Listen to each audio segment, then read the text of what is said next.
So the past week was pretty interesting in my life. I actually lost all of the money that I have and that I've been saving.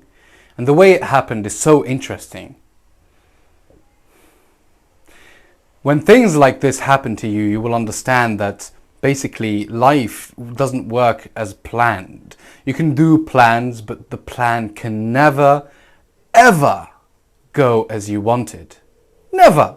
I've never made a plan on the micro level, on the micro scale or the macro scale, and it went according to the plan, 100%. So this is why one of the most important skills that you can build as a businessman or as someone who wants to be in control of his life is the skill of taking decisions, difficult, precise and hard decisions, and living and accepting the outcome of decisions. Because basically I'll make a video about decision making, because I used to be the worst decision maker in the world. Even if you tell me what to eat, I'd act like a woman and tell you and then freeze up like a little bitch.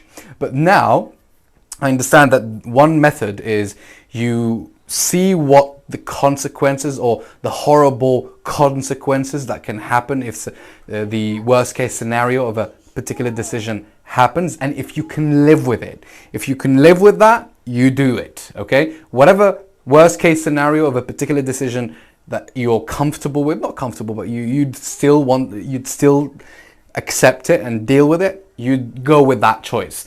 So basically I was making money. I made some money from my business, from the 9-to-5 that I have, and I've been basically, I've been doing plenty of things, right?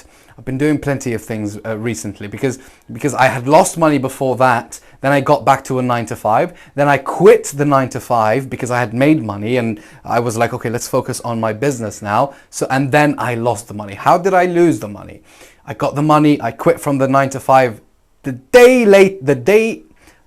next day, someone I really love and someone that I really respect, one of the most important people in my life, needed money. I sent them the money. And that money was like 80% of what I made. So I had a bit of money left, and I was like, well, it's either I make more money, and I did make more money, but it wasn't enough. So I was like, okay, let's go back to a 9-to-5.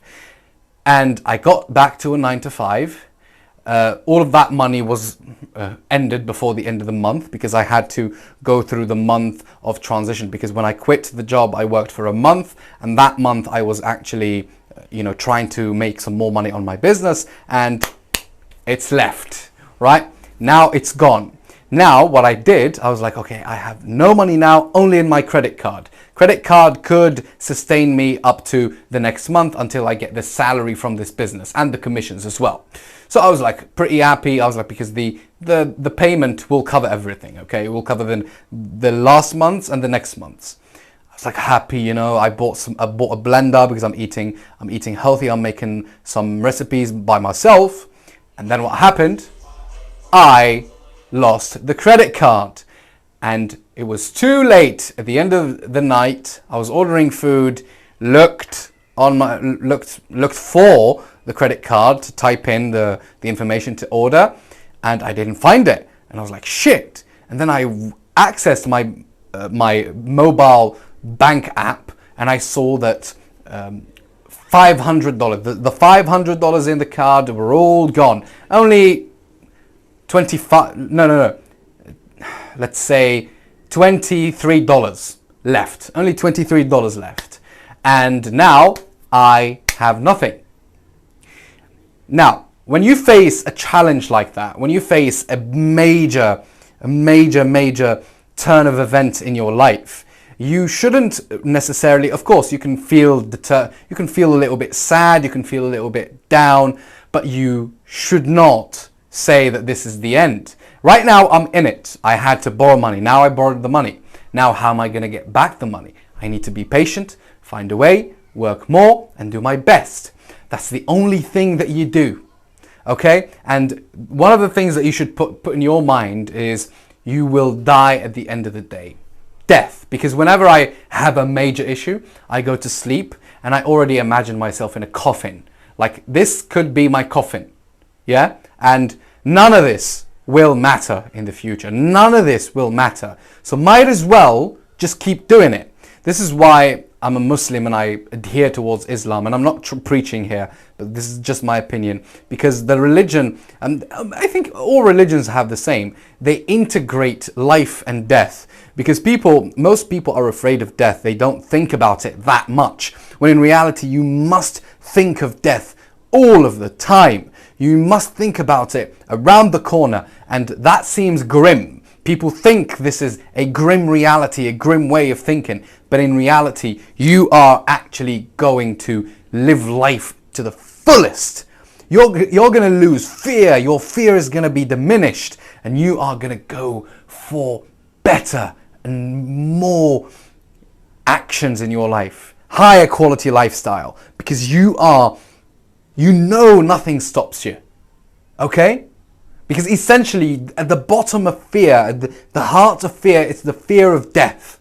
The biggest type of fear that we have is the fear of death, and then we have public speaking, because you'll be automatically the fear of public speaking. If you get laughed at or shamed by the tribe, they're going to kick you out, and you won't have an ecosystem that allows you to live, and you'll live alone, and you'll probably die by a saber-toothed tiger. Okay, that's why. So always think about death. Make it something that you actively think about. And then there is another thing. Remember that you are complete as a person. You are complete as a person. You have hands, legs, and you have a brain to think with. You have a brain. You can find solutions. I read this book, I think it's called The Art of Greatness, like how to be great. And it essentially talks about how when you are put in a situation, all your mental faculties will activate. You will activate deeper and more ancient genes of your ancestors. Because believe it or not, you are a very successful lump of genes and cells. Because your ancestors, they all survived wars, criminals, earthquakes, famine, predators, animals, tigers, whatever. You are a successful gene. You are a byproduct or a product of a successful bloodline. And you have to remember that. And you have to remember that people went through much more. Younger people than you. Boys, little boys went through much more, and they found a solution. And when you think like that, you will find a solution. I'm not saying that you shouldn't be afraid. I am afraid since the morning till I go to sleep. I am afraid right now, in fact. I'm filming this video. I was like, I'm going to film this video and show people that we can be stable in the face of a storm. This is true stoicism. You feel the fear, but you do what you must do anyways. And you have blind faith. Even if you see if the data around you is not helpful. You see the weather is bad, you don't have enough money, you don't have food, but you believe that you will get there some day. A good friend of mine told me once, I think 13 years ago, he said that, 13 years ago, exactly.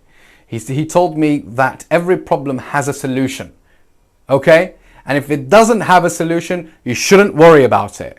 Exactly that. That's exactly how you should live life, okay? And now, what you should do, there is something else, reach out for help.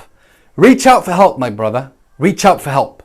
Because you will need people in your life. Do not play it cool, like, oh yeah, I'm just gonna... No. Of course, don't get too much money because you're going to get more comfortable and then you won't feel the lesson. At least get a medium amount of money that will allow you to be comfortable but not that comfortable, because you need to teach yourself a lesson anyways, right? You know, as a grim reality about us humans, we don't learn lessons in a positive way. We only learn them in the negative way. Painful lessons is all what we learn. That's it. Okay? From first-hand experience, just like, for example, fire. Hey, don't touch the fire, Johnny. Don't touch the fire, little Johnny. And then the little Johnny, as dumb as he is, or as inexperienced about life as he is, 1 year old, or I don't know, he's going to go like, what? They told me not to touch that. That must be interesting. and then he touches the fire, and then he fucks his hand up. Yeah?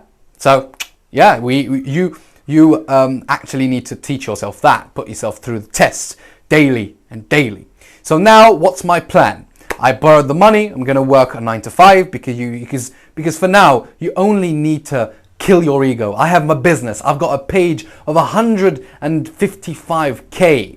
But right now we have an issue with shipment. We have a lot of issues, and we're thinking about making another project where we don't do shipment anymore. We're just gonna open a shop in my country and then sell that way. We won't have any logistic issues. So that's out of the way, but it's gonna take some time. So what I'm gonna do now, borrowing the money, live off of them, work on that job and a little bit on my business, and get as much money as I can, pay my friend back, pay the bank back, and then carry on a little bit in the 9 to 5 until I stabilize myself and reach homeostasis, and then I basically get back in track. And that is life. And I could die before even this ends. I could die tomorrow. So I'll just do what I have to do, my friend. I'll keep working out, maybe a little bit, in the past few days I indulged a little bit on food, even though I want to lose weight. But that's okay, this happens. It's a process, not a destination, because people who feel guilty about these things, they generally think in terms of destination. So when they lose the weight or they get to their goals, they get back to their old habits because they think, oh, I just reached it, so I'm just gonna live my life normally. And in reality, it's not like that. It doesn't work like that. You need to make something sustainable for yourself. All right, so I hope this helps. This is me being open to you, and yeah, let's see where this goes. I will update you. I'll talk about many topics, but I'll update you about my situation. Thank you so much, and cheers.